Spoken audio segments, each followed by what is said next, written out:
What's up, gamers? This is Jacob Douglas. And I'm Sam Mosher. Welcome to this week's Gamers Cube Fallen Fan Edition. We're here to answer the Call of Duty and talk about a series we once loved but has burned us too many times. In case you missed that lame pun, we're discussing Call of Duty, or COD for short. To catch everyone up, the series' newest entry, Infinite Warfare, released this past Friday to average reviews, but we'll get back to that. To rewind, the series began in 2003 with the game simply titled Call of Duty, created by Activision as a competitor to Medal of Honor. Yeah, remember that game series? The series began as another World War II shooter, but quickly became a juggernaut franchise thanks to its perfected multiplayer and enjoyable single-player campaigns. While no one thinks about the series in this way, the gameplay of COD literally changed the game for first-person shooters, and almost all titles in the genre have copied its fast, fluid, and easy style. Modern Warfare, the fourth entry, is generally considered one of the most revolutionary games of the last 10 years.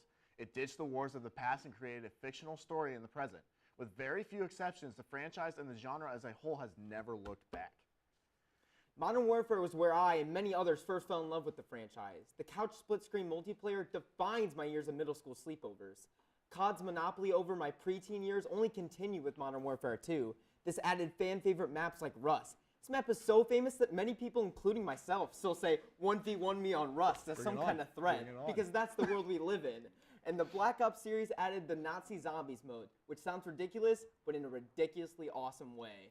But after building up a reputation of being the premier first-person shooting game, Activision has done what any successful company does: sell out.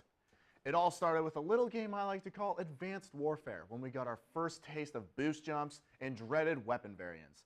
Ask about any COD fan and they will tell you that game was a heaping pile of garbage. We wanted to go back to traditional boots on the ground gameplay. Well, guess what, COD fans? Activision doesn't care what you want. So we got the redheaded stepchild of the Black Ops franchise, Black Ops 3. In BO3, we got the now infamous supply drop system where gamers could start spending their money on COD points instead of Mountain Dew and Doritos. The odds of getting a weapon in these supply drops were so low that you could shell out $60. Now, in case all of you didn't know, that is the price of the actual game before you would get a weapon. And now, just when you thought Activision would get their acts together and save our beloved franchise, we get Infinite Warfare.